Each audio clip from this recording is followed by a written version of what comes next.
Aleema, it's a pleasure to speak to you. I appreciate it. Thank you, Mario, for I know it's having very me live. it's very difficult times for you. The last time I spoke to anyone from Imran Khan's family was his sons, Sulaiman Qasim Khan, a few months ago. And as heartbreaking as it is, it seems things are just getting worse. And now your brother is in jail, former Prime Minister Imran Khan.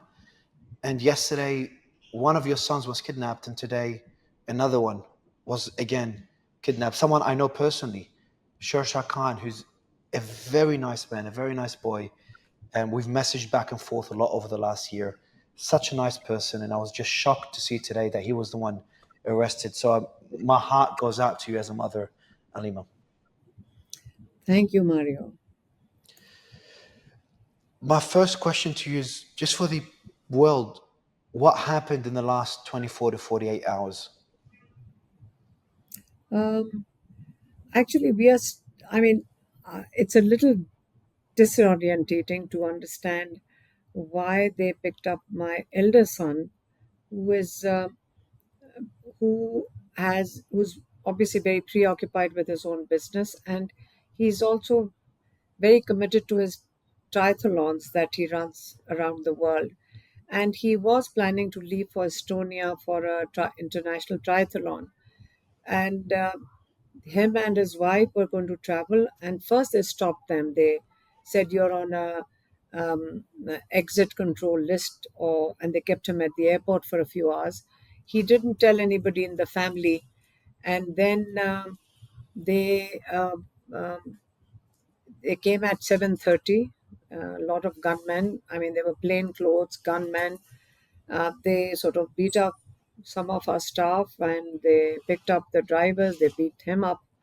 Then they sort of just went right up. They knew exactly where to go, and my son was sitting with his 1.5-year-old daughter and his 6-year-old daughter, both of his daughters, around 7:30 in the evening, and his wife was there, and they just grabbed him. I mean, they were gunpoints. They took away my daughter-in-law's phone first. They basically they always, whenever they are coming for you, they take away your telephones and your laptops and whatever. So that's what they did. And it was exactly 3 or 4, maybe 3-4 minutes. And then mm, they basically, I don't think they क्या किया चला गया क्या किया क्या किया ये क्या किया ये क्या किया बेटा And just for the audience, there's a bit of crisis right now in your home. There's a lot of chaos because yeah everything's just happened a few hours ago. So I know it's a very difficult time for you now. It's yeah okay if you're because interrupted. there's a lot of people all our rooms are full. There's a lot of people here. It's a bit chaotic, No problem. but my I don't think, and they took away the CCTV screen that's, I think, in our kitchen. They normally take that away. They took away some of the CCTV cameras, but there was one camera that was outside the kitchen where they entered from. And there's clear footage of these men coming in with guns. There were lots of men. And that is what some of these youngsters put on the social media. That's when the police acknowledged that they've abducted him. Then a statement came in the press from the police that he has been, I don't know, he's going to be produced in court. So he was produced in the anti-terrorism court today. And suddenly he's been charged for 9th May, which is in 2023. And there's charges on him. You have to understand. And my younger son, Shershah, we'd gone to court for his hearing, and the police took him away on a remand for 8 days. And when we were returning home, right outside our home, the cars came, they surrounded my husband's car. My other daughter in law and husband were in that car with him. They just surrounded the car, they pulled him out of the car, and they took him also. So both my sons right now are in police custody. And I have arrest warrants on myself as well. And my charges, I'm nominated in, I don't know, 70 or 80 cases. One of them is a murder charge. And my crime, uh, written in the police report, is that I gave Imran Khan's message to the press. That is the charge on me.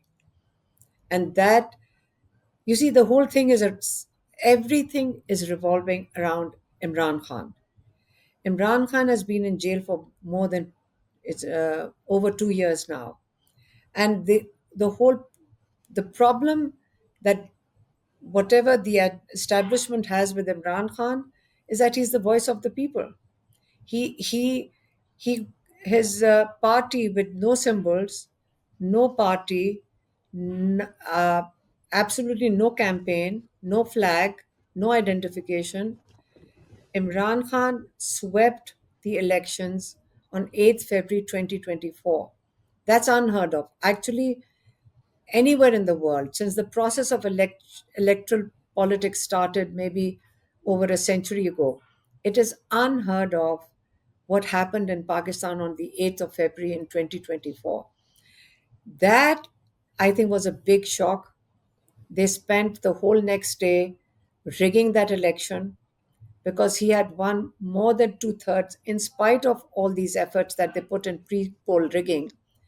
He had swept the elections, and they spent the next day making him basically stealing the whole election. And they're still in the process of disqualifying one at a time, maybe 5 people, 10 people.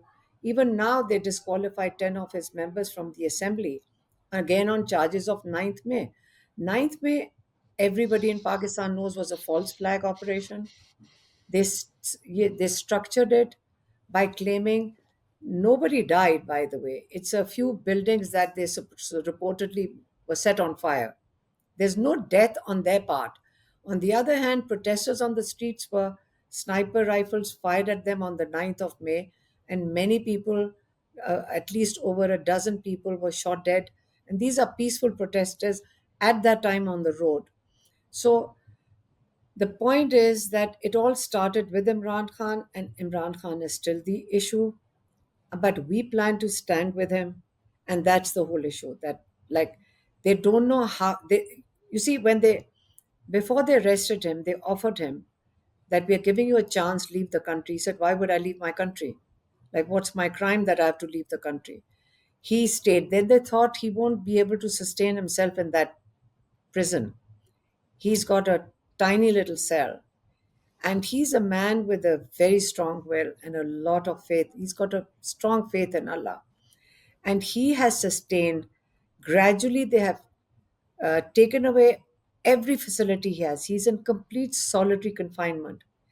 And that is being done to break that man who is a voice for the people. So it's not Imran Khan they're after the voice of the people. And it's basically, that's, you see, in olden times you would have dictatorships. There was no communication, so a dictator could come, take over, use armed men, tyranny, suppression, silence the voices, control the state television, and he could and control the two news or three newspapers. And dictators could sort of last for many years. Right now, I think the change in the world is your social media. In fact, you people are the change.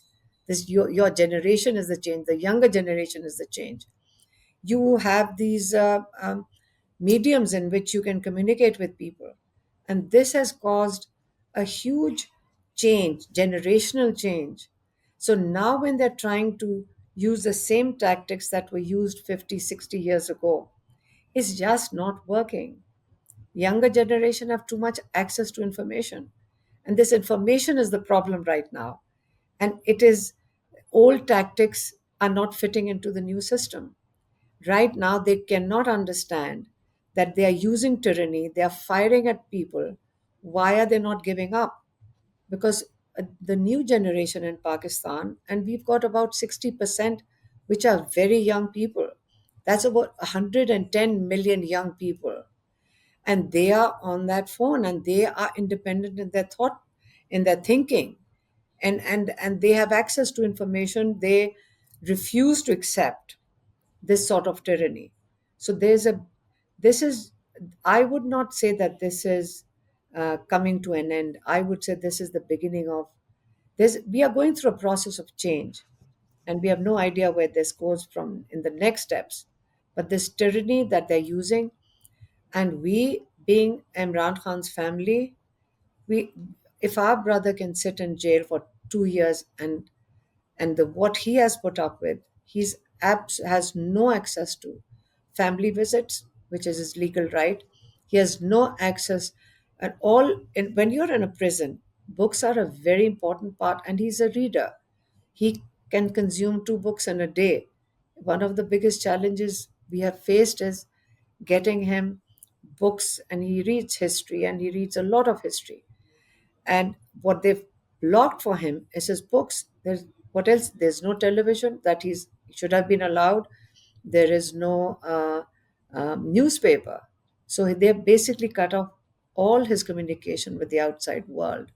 So he's and access to people. My last time, I haven't met him in 3 or 4 months.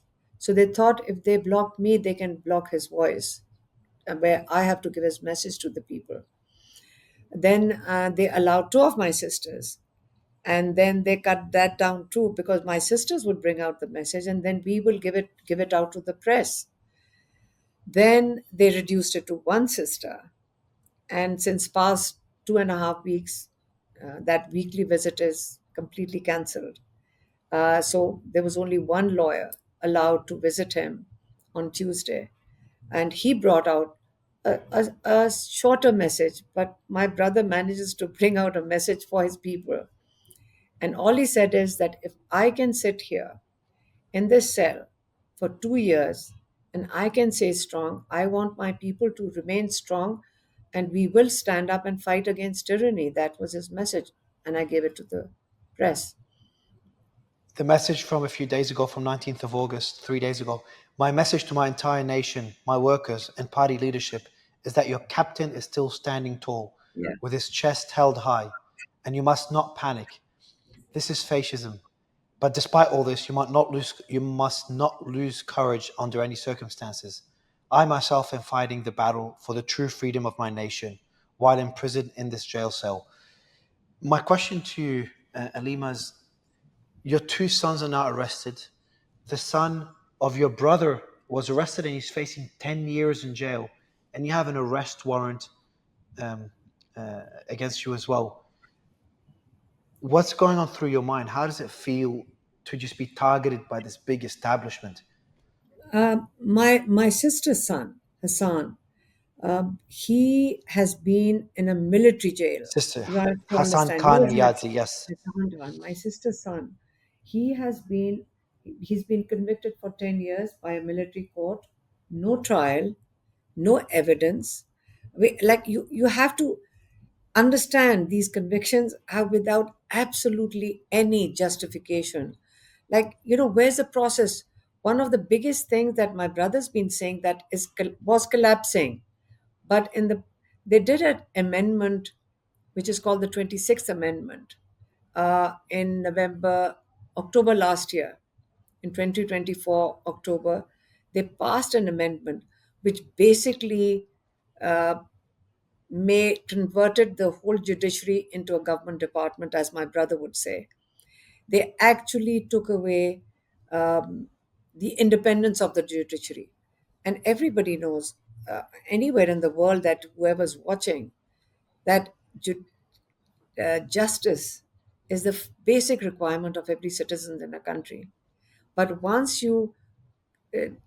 the people lose faith in the judiciary completely, and earlier on, we were getting some justice.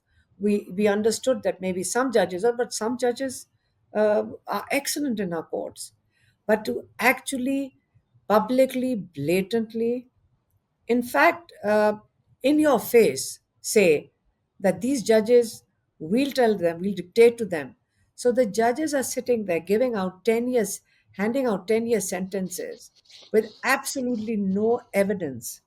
It's a mockery of the justice system right now. So without a justice system, when this government says, well, Imran Khan is facing his cases in court.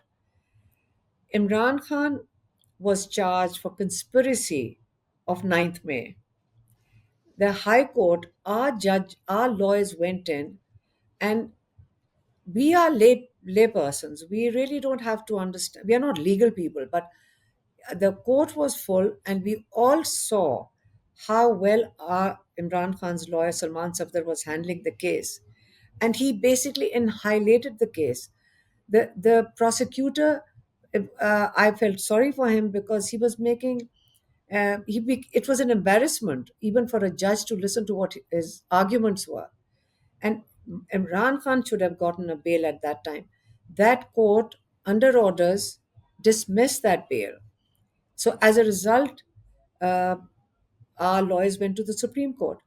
And yesterday in the morning, uh, not as how we would have expected, we really didn't think even this. Now, the Supreme Court was so embarrassed with the merits of that case that the Chief Justice, before he started hearing the bail application, said to both the lawyers, the prosecutor and to our lawyer, I will not hear this case on merit.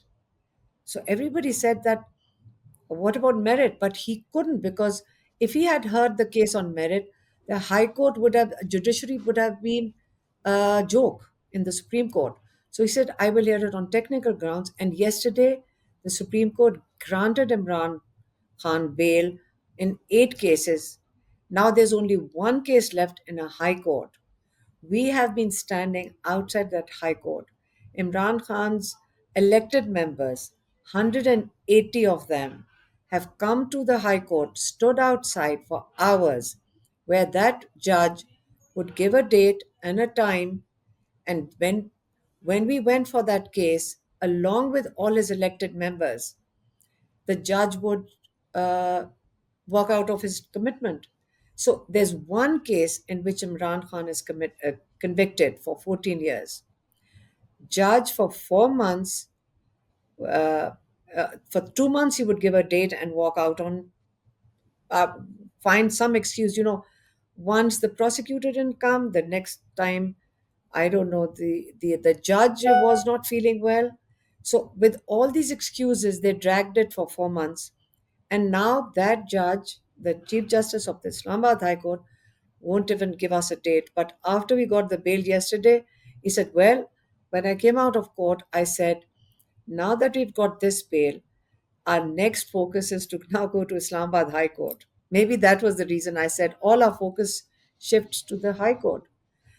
That's on the Al Qadir Trust allegations, correct? Yeah, the university Um, case. I'm trying to understand why now? Why did they arrest your kids now after these 2 years? Are they are they starting to feel a bit more threatened? Have you received any? Have they reached out to you trying to reach some sort of agreement? What's happening behind the scenes that led to this sudden arrest of your kids and after your sister's son was convicted of a charge, sorry, of for 10 years? You know, we have actually been discussing this since yesterday. You've asked a very pertinent question, a question that we ourselves are asking. What happened that they needed to pick up? Because I didn't think it was a smart thing to do, like in a PR terms. Like, why would you pick up one son one day and pick up the other one? Was it to scare us?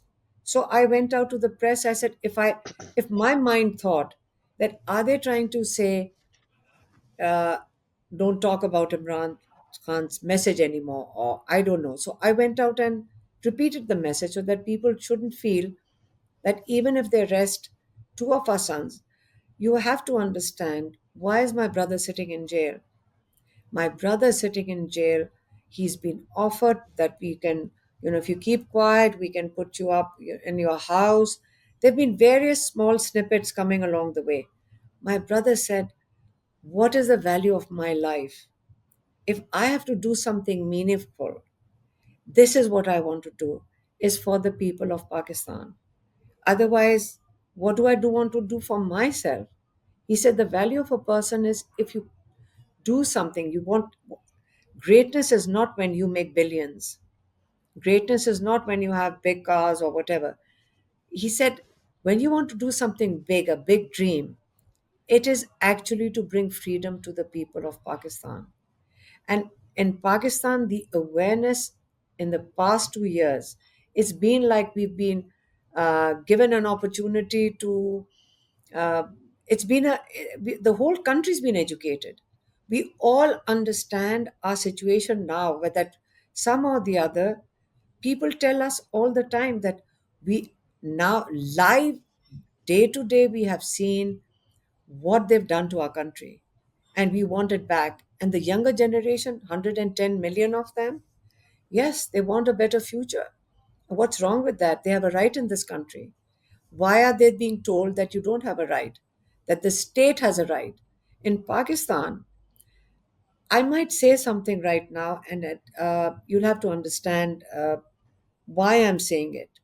That listen, when the British left India, Indians, whether Muslims or Hindus or Sikhs, they all protested for freedom, right? Everybody is always in search of freedom, and they wanted to shed off their colonial rule.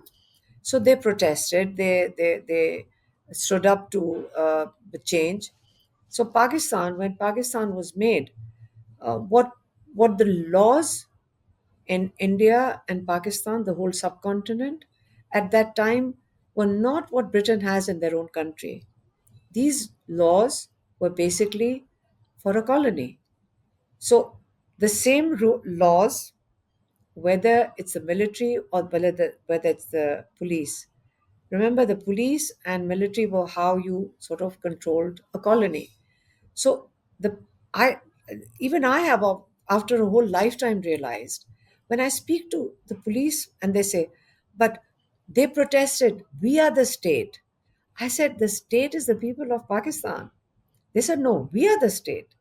So if you touch me, it's like all the people who are charged with treason. It's like you do not threaten the state.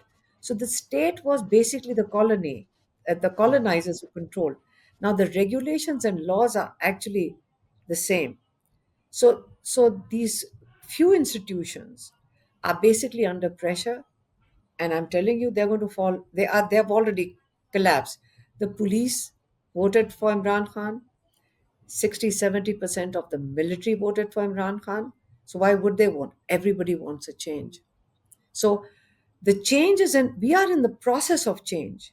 What you say about my sons being arrested, well, maybe this is the little contribution that we can make, that we will stand strong. We do not fear what they bring to us because we stand with our brother, because he's standing for such a big cause. It's a very big thing. And we are very small in a very big canvas of Do you change. So, expect do you expect to also be arrested considering there's an arrest warrant? well, with two of my sons in jail, I don't understand why. Like, if I was their PR advisor, I wouldn't tell them to arrest the whole family. We are not in politics, first of all. We've only gone out to stand for our brother and for his freedom because he's illegally in jail. He's being tortured in jail. And if we raise our voice for it, how is that wrong? Like, what? We haven't even understood. Have we broken a law? I, I mean, I know we've never broken any laws during our lifetime. Why would we do it now? Standing up and speaking up for his, for human rights. There are women being, you know what they did yesterday? Little children and a family came out on the street and they were distributing sweets in celebration of Imran Khan getting a bail. They picked up the whole family and took them to police station, including 4 and 6-year-old children. They were in a police station. 4-year-old children, women being abused, 100,000 houses that have been invaded. You think that has created fear? No, it has created a determination amongst people we enough is enough and we want to change. And people of Pakistan are very smart, very hardworking people. And there is no fear. I mean, of course, there's fear. I mean, there's a gun in your face, but gradually there's a limit. Even in psychology, there's a limit to how long you can be fearful. You ask us, what are we feeling? Basically, no fear. And I was asking them, my sons were taken away. And I started feeling very strange. I said, what will people think? I'm not feeling, it's like brother in jail, nephew in jail, two more sons in jail. You're just Like, become numb to it all. I don't know. I mean, I'm actually analyzing that some people started looking so sad, and I was laughing and saying, my eldest son, that's a surprise. And then I said, I'm not laughing because of that. I'm proud of my children. Children are, my sons are strong boys. My nephew, strong boy. I'm proud of them. We are proud of our children participating and being part of this change. If this is how it's going to be, it's fine. Because if we are going to be the symbols of giving people hope that if we are not scared, uh, neither should you. And we will, if people are moving towards it, and these are illegal cases. What can I explain about these cases? Like, what? There is no law. It's completely collapsed. It's Pakistan is what these people have done in the past 2 years. They've accelerated the process. And it's quite shocking how bad it is. Yeah, so But I've covered the fall of many democracies. I actually interviewed Eduardo Bolsonaro 2 days ago. He's the son of Jair Bolsonaro, the former president of Brazil, and we see something similar in Brazil. How those in power are threatening the Supreme Court justices, threatening democracy there. And in my interview, I said to him, I said, a similar strategy was used against Donald Trump. They failed. Donald Trump is now president.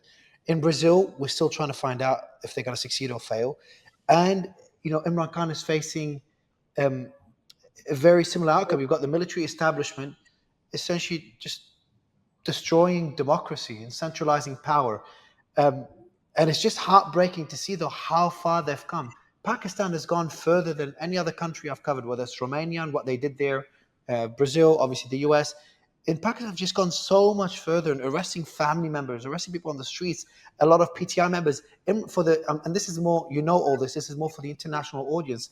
At one stage, Imran Khan's name was banned from TV. They could not mention his name on TV, from what I understand, for a period of time. The PTI logo was banned. Is that correct during the elections? His no, party's before the logo? election, no, they banned they basically took away the symbol before the preparation before the election. That's what. I- imagine the Imagine how smart our people. I'm very proud of Pakistanis. First, they took away. They disqualified him. Then they took away his party symbol, where illiteracy rates are high. It's very high. It's very important to have a symbol, which is his flag. They took it away that. Then they started arresting all his candidates. Anybody who wanted to stand on his ticket, they abducted him. There was no campaigning. Understand? There was absolutely no campaigning in especially Punjab, the province we are sitting in. None. Now, and they gave every candidate a symbol, a cat or a dog or I don't know, a cow or vegetables, a wheelchair. Uh, there were about hundreds of symbols. Do you know that? And then they shut down the internet on the day of election. There was no internet.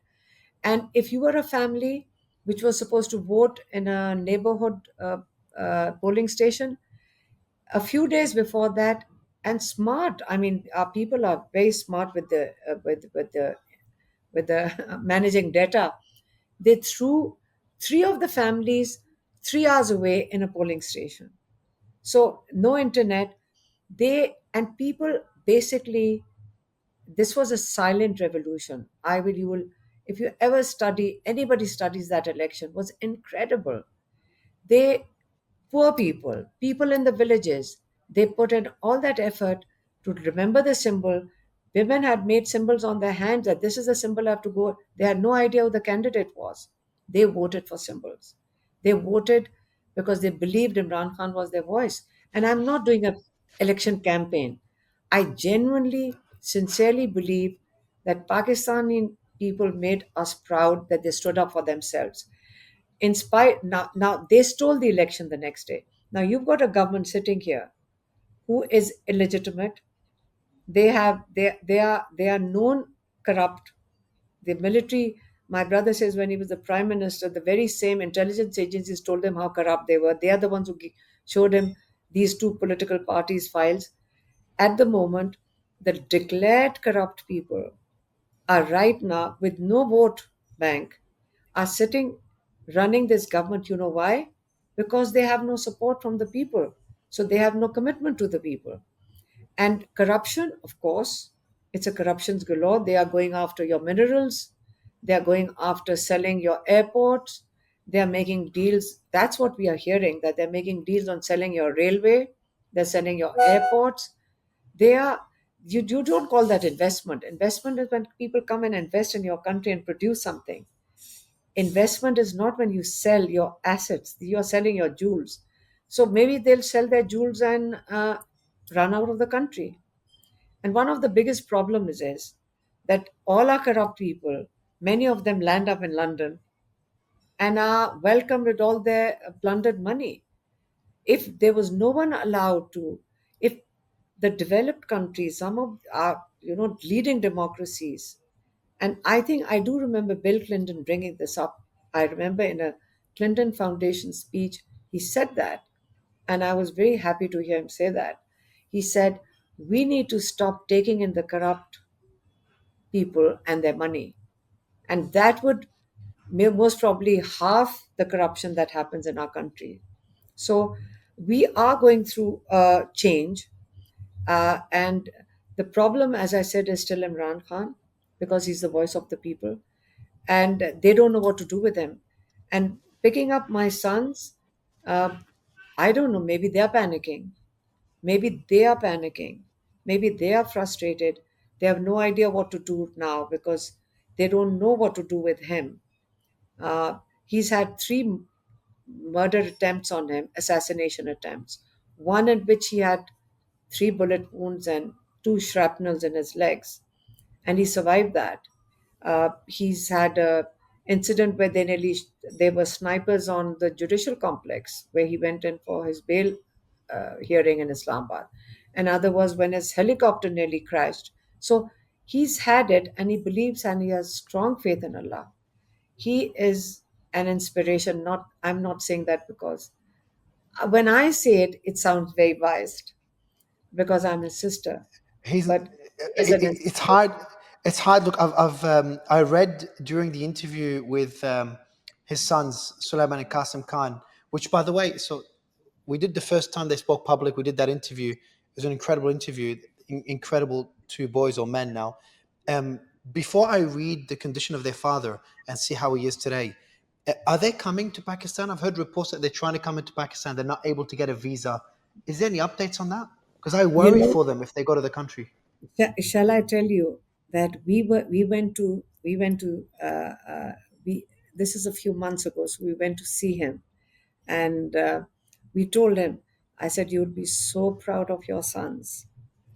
They have, when they spoke on your interview and we heard him, I mean, I was actually very emotional when I heard them. They're such amazing boys. I said, Very you'd be nice. so proud of your sons when they spoke on TV. And I said, a lot of things. You see, my brother has not just especially with his sons, but with us also. He will always be giving some guideline to us. Like, if he's read something or whatever, and it's not small things. He talks about uh, uh, philosophy of life or guidelines on how you should have a bigger goal in life and never worry about little things. He's very uh, um, he's a guide. He's a mentor. And I said, you'd be so proud of your sons when we heard them on your interview that they whatever you've taught them, they know.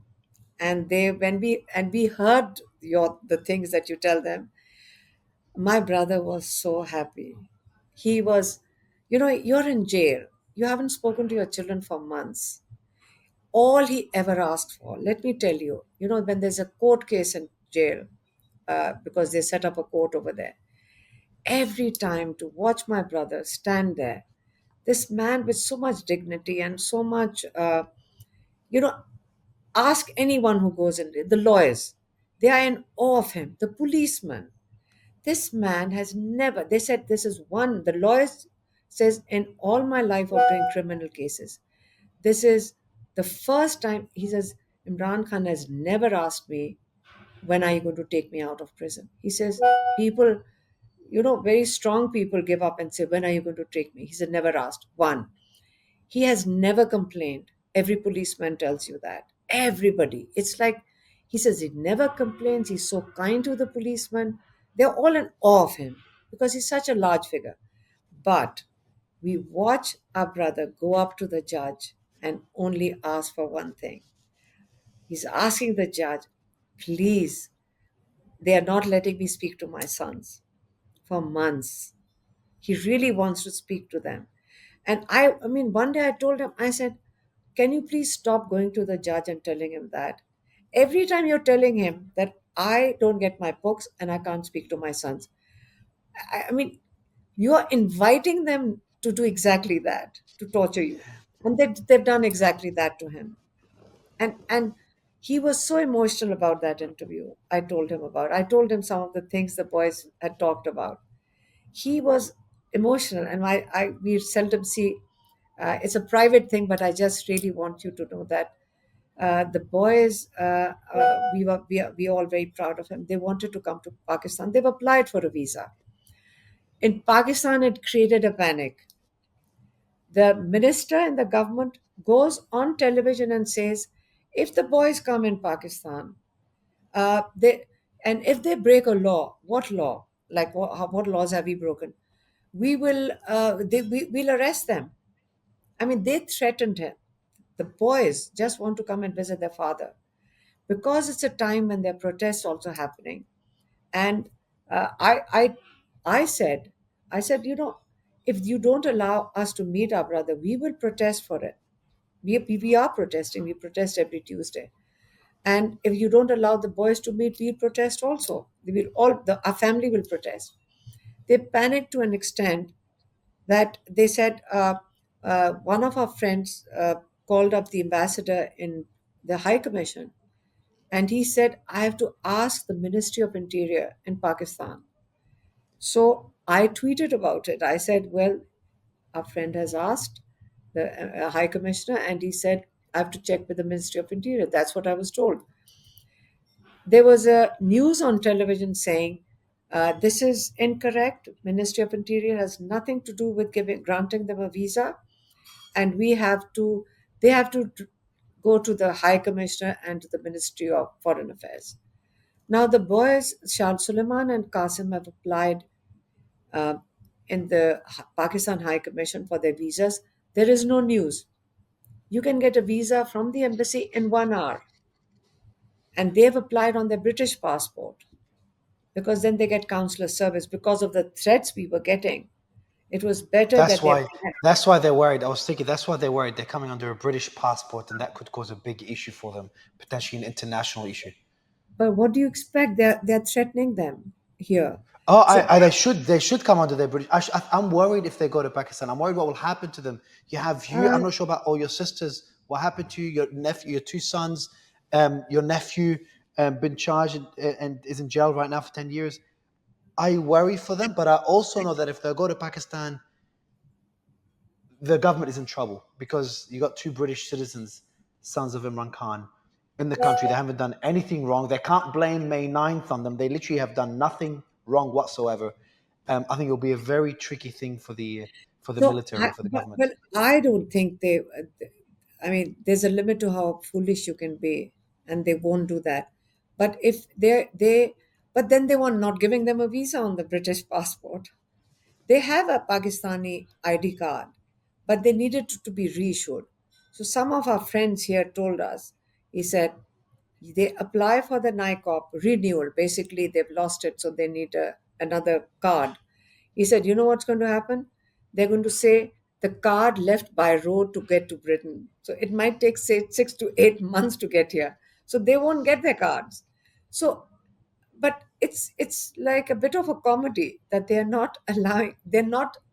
Uh, so I told the boys they're going to Alima, go to the embassy. we passed the comedy stage 2 years ago when they banned Imran Khan's name on TV and they removed the logo before the elections. The It's comedy still was already banned. like it's been comedic for a while, and it's still banned now. Yeah, yes, of course. I mean, basically, if you speak about him, you carry his picture. Um, That's you can get illegal. arrested. Of course, no, you'll get arrested. Yes, you can't. You like they shouted a few slogans on the streets. They got arrested. You get arrested if you they're paranoid about It's Imran Khan. so sad. I This mean, is and so sad. you see, but the problem is that you do not do it out of strength. You do it out of fear. This is fear. So it's Yes, not when when you're trying to scare people, basically you yourself are scared. It's not, it's just basic psychology. yeah. They're so scared. I mean, to pick up both my sons is really uh, public relationing stupidity. Like you pick up one son, but the next day you abduct my other son. Like, I would not advise them to do that because that was stupid. But that is reflective of there's some situation in their own government where it's cracking up. There's a crack appearing somewhere. And do you think there's something internal? There's some sort of struggle internally that's going on. Something is happening that why would you start abducting? I've got arrest warrants. Like, you can't close his voice. He's in everybody's hearts.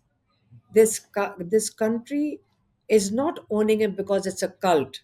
Pakistan is not in a cult stage. They believe he has to unify us and he's our voice. They trust him and they love him. So they've heard him. They've heard him. A man who sits in this little cell for 2 years for no other reason, and they know that he's sitting there for them. This is everything people say on the streets. We know he's sitting there for us because there's no reason. They know it's public knowledge that he's been offered several times leave the country or keep quiet for 6 months. Let the system run. He's saying what his demands are.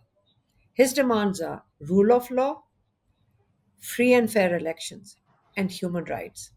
Unless you don't have rule of law, you can't have human rights. It's very basic. And one day he said to us, you know what? It's interesting. He's a visionary man. He said, I said, you know what's happening outside. Look what's happening to our judges. He says, let me tell you, unless the system is collapsing, it's collapsed, but it has to collapse to the ground to rebuild it. That's when people are ready to rebuild something. Our government, in the meantime, is debating on having a presidential system. So our dictator can become the president. And then somebody said they might ban all political activity. Now, this is a script from 60 years ago. It's not going to survive in current environment with our young generation. So they are pushing the country, young people especially, who see their future uh, being, it's already, how many people have left the country in the past 2 years? At least 2.5 million people have left the Oh wow, country. Educated wow. people. This is not boat people running from a war. This is your doctors, your teachers, your educated youth, IT specialists. This is a brain leaving the country because they don't see a future in Pakistan. And this is it's a economically we are already being hit hard because of no investment coming in. So it's a combination. We are going through the situation. As I said, my brother's and his wife also in jail is Yes. isolated. She's also Mm. isolated. And on Tuesday, when they met, when the lawyer went in and he met both of them, he said they had met after 3 weeks also. They had met between, although they're allowed to meet twice a week, they're not allowed to do that. But Imran Khan is standing strong, and we have to stand stronger than him. He's our inspiration, and we have to What keep. is this? Alim, what is the situation with your nephew, your sister's son, Hassan Khan Yazi, as well as your two sons right now? Have you spoken to any of them? I know obviously your nephew's in jail. Your two sons were arrested in the last 24 hours. Have you heard anything about them yet? Mm, my sister's son, once they were convicted in this closed military, they were sort of sentenced to 10 years. It's Or yeah, it's rigorous. Also, it's also Alima in Pakistan. You have something called rigorous imprisonment. Yeah, which is it's not normal imprisonment. He's got to go through hard labor, stricter conditions, a lot of physical labor, demanding physical labor, restrictive privileges as well. It was crazy for me to see all those um, but additional suffering. my nephew, when these political prisoners, some of them have come from very humble backgrounds, so which also caused a lot of economic hardship for their family. So when you're a bread earner for a family, imagine their hardships. And my sister, their friends, they're always helping the other prisoners out. And my nephew, while he was in military jail, also, he was when he would meet my sister and his sibling, he would always say, can I order something for that person's family? So they all got into the social welfare system of, we all are helping out the families of a lot of those people in jail because of their financial situation, because they're bread earners in jail. But when they were in the military prison, uh, you can understand when they were shifted to the regular prison after their conviction, they actually celebrated as if they were they as if they were free from like they were celebrating their freedom coming into the regular prison. So they get to sit with each other and they meet. But remember, it's still a prison. It is still a prison, and their crime is a tragedy. What they are incarcerated for. Some or the other, all of us don't feel that my brother's going to be in there for 14 years or my nephew's going to be there for 10 years. You know why? Because we are not going to let it happen. We are going to fight for their freedom. You understand when we say we'll fight for their freedom, and it for what eventually whatever it takes, we are going to fight for it. It's wrong. We are not fighting. This is not anarchy or this is not anti-state. This is wrong. This is illegal. They're illegally in prison. The the system is committing a crime, not the people of Pakistan, and we all understand that. And it's not about fear. We are giving the judicial system a chance, or we'll sit on the roads, we'll go to prison. We're ready for it, but we will fight for our freedom. One last question about your brother Imran Khan. 3 days ago, he said, "I'm completely isolated. My family is not allowed to meet me. No one is allowed to speak to me. I'm not being given my books, newspapers, or access to TV, as you said. I am not allowed to meet my lawyers. It's a complete violation of my human rights." How is he coping? I remember asking his sons a few months ago how he's coping, and because there were reports about his health not being too well, and they were worried for that. But they said he's remaining pretty strong, especially mentally strong. They're trying to break him mentally, according to his sons. Yes. How is he today? Is it time to get to him now that they're targeting? I don't know if they're targeting his other sisters, but obviously they're targeting you and his nephews. My brother, I will say that again. I have to repeat it because he's such an inspiration. I mean, if you see how he inspires the lawyer that went in, he says he joked about this, he asked about that. I mean, he's detailed when he asks a question. Like people are in awe of how uh, it's, it's just his whole demeanor. He's strong. He's, you know, you put him in a challenge and he takes it as a challenge. You're testing his mind. So what his frustration right now was that he has a stack of books that he's read about the third time, and he says, I need my books because I've now read some of these books about four times, and I need books. You're in a prison. But his connect, what they've done is they've blocked his connectivity to his party. That's what they're basically blocking. They don't want him to be connected to his party people. They don't want any information going in. And as I said, they are panicked that they have Mm. gone to such an extent to block him. You understand? Agree. This, Agree. I mean, I feel it's not that we are winning. It's us and them, right? Us and them meaning the people. And then a collapsing system. So it's just collapsing. And collapsing is not a bad word. Remember, collapsing, it's called disruption. Disruptions are important sometimes to break status quo. We don't know where it's going to go, but we are watching history in the making. And the inspiration for all of us, for Pakistan, right now is Imran Khan. And that's why he's so important, not just for us as a family, but for the future of Pakistan. And that's why we will stand with him and we will stay with them. People who are coming out of prison, they were jailed for 1 month, or some have jailed for 3 weeks. Next day, they joined us for a protest outside. And I said, why are you joining us? Didn't you just come out of prison? They said, they can put us back in prison. We will come right back over here.